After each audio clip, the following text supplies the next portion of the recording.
बरसों पुरानी बात है। दूर किसी गांव में एक ताजिर रहा करता था जिसका नाम सालेह था। सालेह अपनी बीवी के साथ एक शानदार घर में रहता था। उनके यहां कोई औलाद नहीं थी। सालेह की तिजारत पूरे मुल्क में फैली हुई थी। हर रोज उसका लाखों का लेन देन होता था। जैसे जैसे सालेह का माल बढ़ता गया, उसके दिल में दौलत का लालच और हवस और भी बढ़ती गई।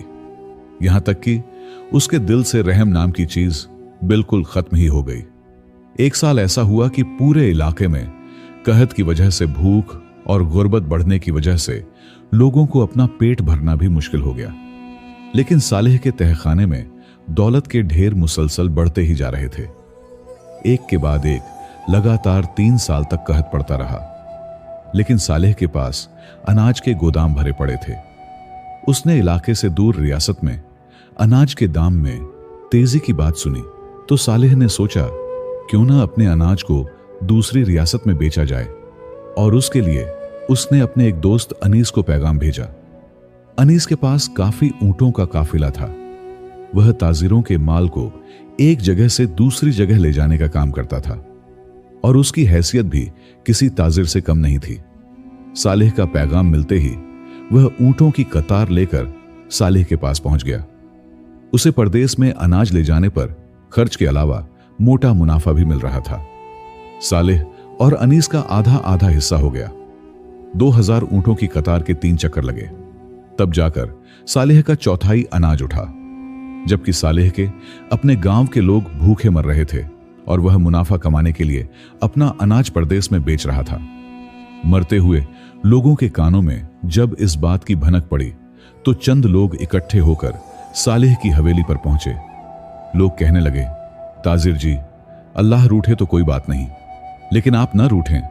हम तो भूख से मर रहे हैं और तुम मुनाफे की खातिर अपनी धरती का अनाज परदेश में भेज रहे हो।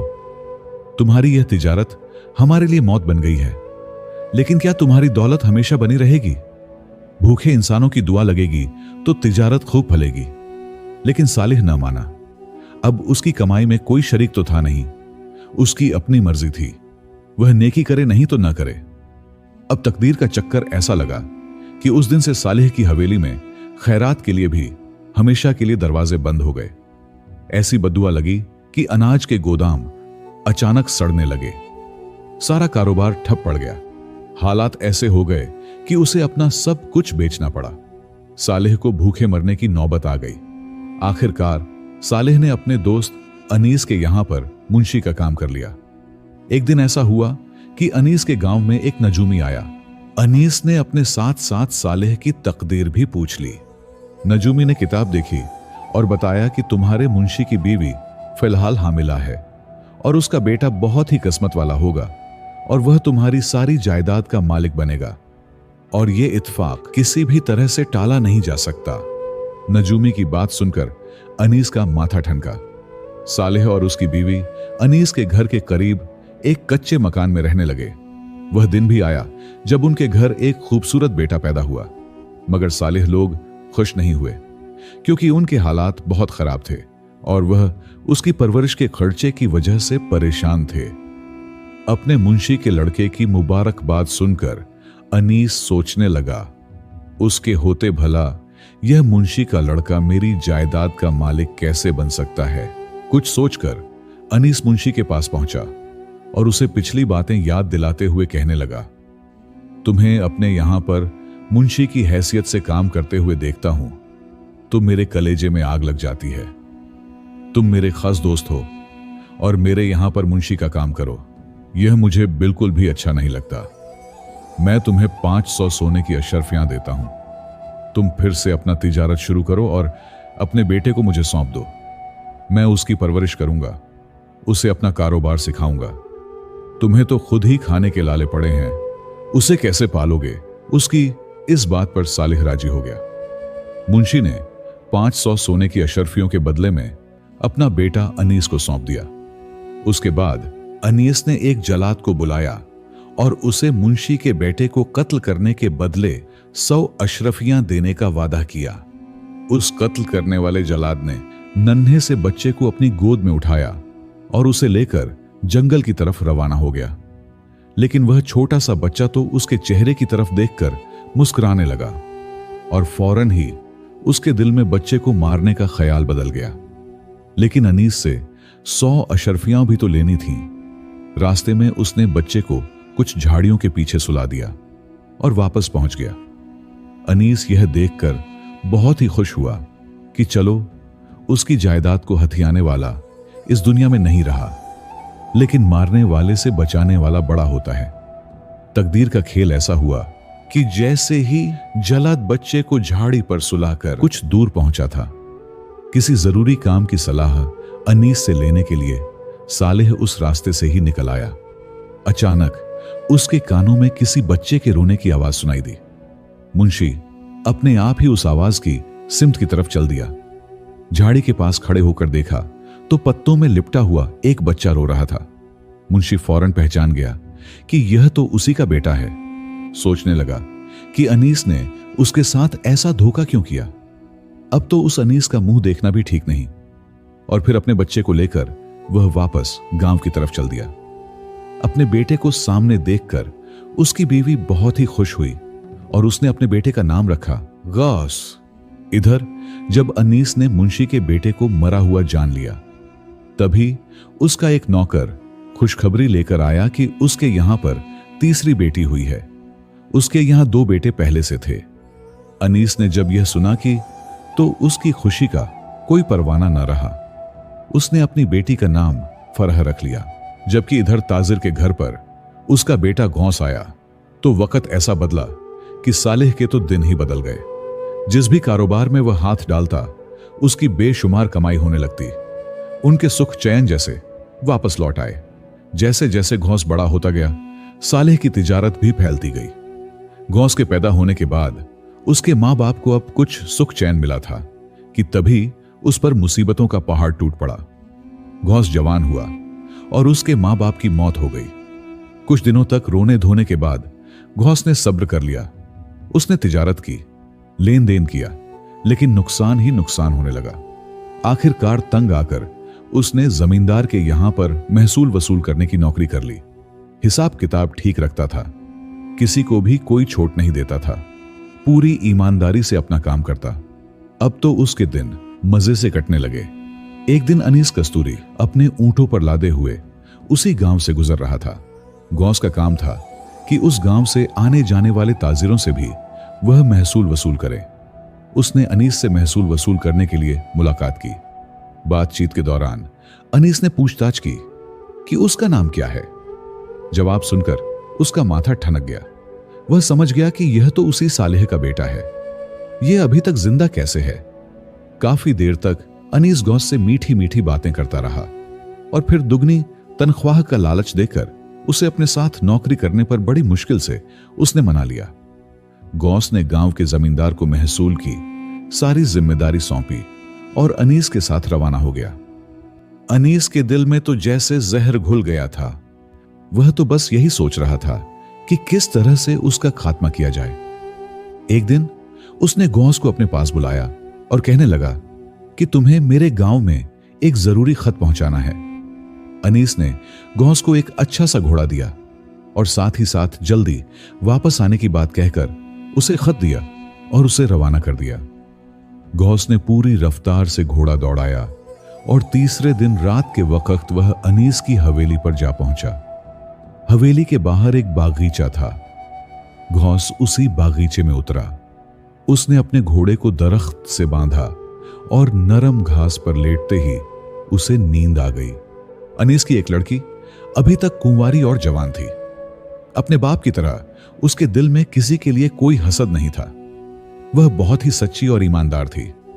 उसके बाप ने उसका नाम फरह रखा था। सुबह सुबह बागीचे में से फूल तोड़ना उसका रोज का काम था। हमेशा की तरह आज भी वह बागीचे में आई।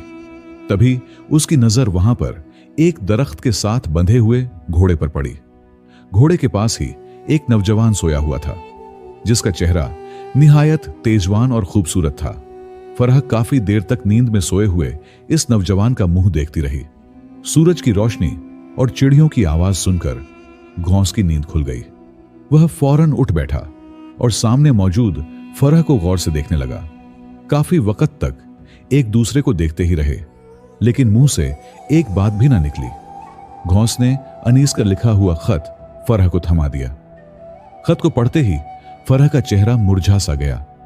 उसके दिल में एक दर्द सा उठा, क्योंकि वह खत अनीस ने अपनी बीवी के नाम लिखा था, जिसमें कहा था कि खत लेकर आने वाले इस नौजवान को खाने में जहर मिलाकर दे दिया जाए। कि तभी फरह के दिल में एक तदबीर सूझी। उसने अपने बाप के नाम से दूसरा खत लिखकर घोंस को थमा दिया, जिसमें लिखा था कि खत लेकर आने वाले इस लड़के के साथ फरह का निकाह कर दिया जाए और मेरे आने की इंतजार न की जाए, क्योंकि यह बहुत ही अच्छा वक्त है, किसी भी तरह से टलना नहीं चाहिए। लेकिन फरह ने इस खत की हकीकत घोंस को नहीं बताई। फिर उस खत को लेकर जब घोंस अनीस की बीवी के पास गया तो खत पढ़कर सब लोग बहुत ही खुश हुए। दूसरे ही दिन घोंस और फरह का निकाह हो गया। लेकिन इधर अनीस तो अपनी बेटी को जवानी में ही बेवा बना देने पर तुला था।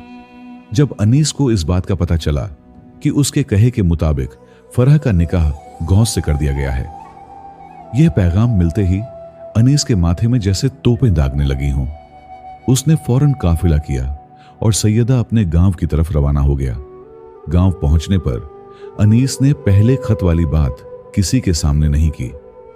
बेटी और दामाद ने जब अनीस के सामने आए तो अनीस ने उन्हें दुआएं दी। उसने शहर के एक कसाई से मशवरा किया और रात होते होते अपने घर वापस लौट आया। घर आते ही अनीस ने घोंस को तलब किया। अनीस उसे अपने साथ बागीचे में ले गया, जेब से एक खत निकाला और उसे घोंस के हाथों में सौंपते हुए कहा, एक बहुत ही जरूरी काम गले आ पड़ा है, लेकिन इस काम का भेद हर किसी को नहीं दिया जा सकता। यह एक खत है, तुम्हें इस खत को कसाई तक पहुंचाना है और हाथों हाथ उसका जवाब लेकर आना है। अब एक लम्हे की भी देर मत करो। दामाद तो उसी लम्हे वह खत लेकर रवाना हो गया। घर से निकलते ही रास्ते में अनीस का बड़ा बेटा उसे मिल गया। पूछने लगा, बहनोई जी इस वक्त कहां चल दिए? घोंस ने जो बात थी वह उसे बता दी। साले ने कहा, भला उसके रहते ऐसे छोटे मोटे काम घोंस करे तो उसे बहुत ही बुरा लगेगा। जब साले ने ज्यादा ही जिद की तो घोंस ने वह खत उसे सौंप दिया और खुद हवेली की तरफ वापस चला गया। असल में यह कोई छोटा मोटा काम न था। अनजाने में साले ने अपने बहनोई की मौत तो टाल दी थी और उसके बदले में अपनी मौत बुलाई थी।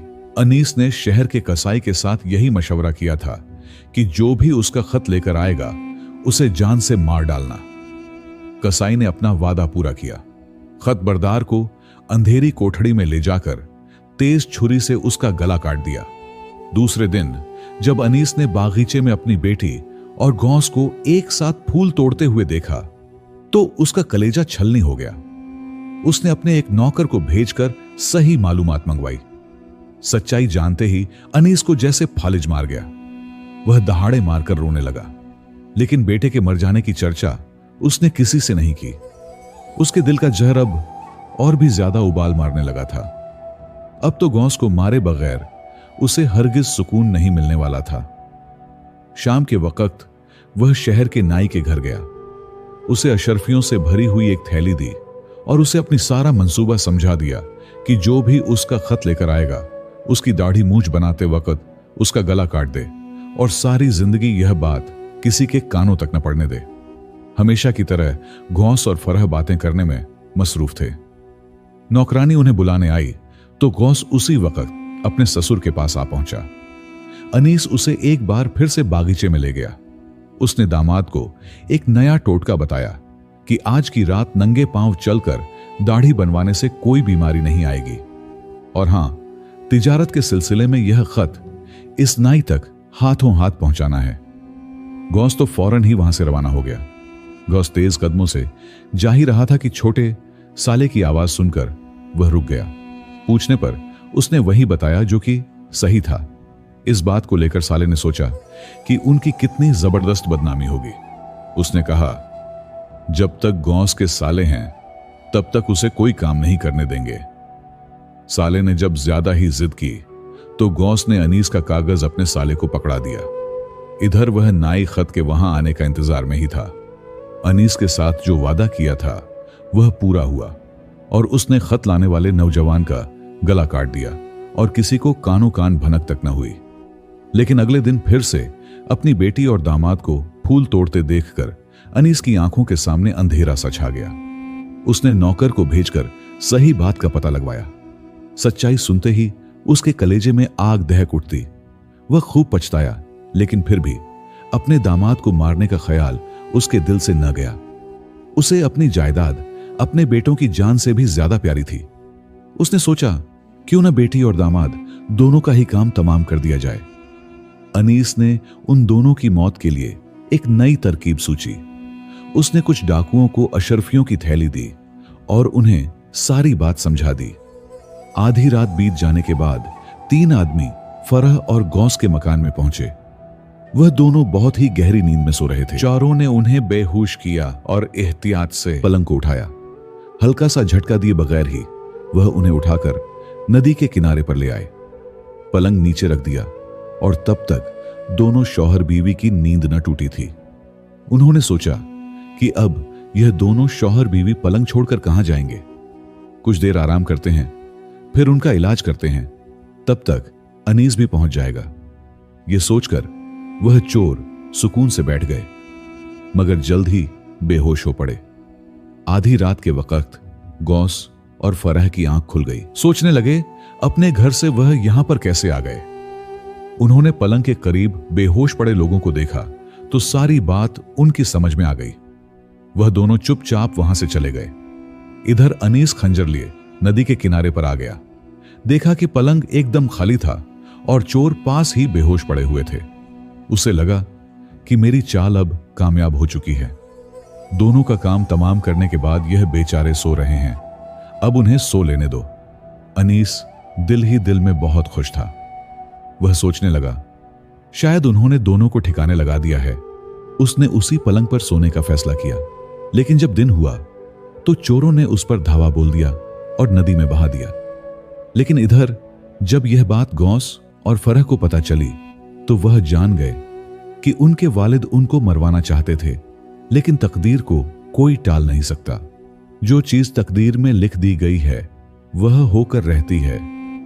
उस दिन से वह अपनी खुशहाल और इस्लामी तरीके के मुताबिक जिंदगी जीने लगे। बेशक लालच इंसान को तबाह कर देता है। प्यारे दोस्तों, अगर आपको यह कहानी पसंद आई है तो इस वीडियो को लाइक करें। इसी तरह की मजीद नसीहत आमोज कहानियां सुनने के लिए हमारे चैनल WA वॉइस को सब्सक्राइब करें। और आप यह कहानी दुनिया के किस हिस्से से सुन रहे हैं हमें लाजमी बताइएगा। मिलते हैं एक नई वीडियो में। अपना ख्याल रखिएगा।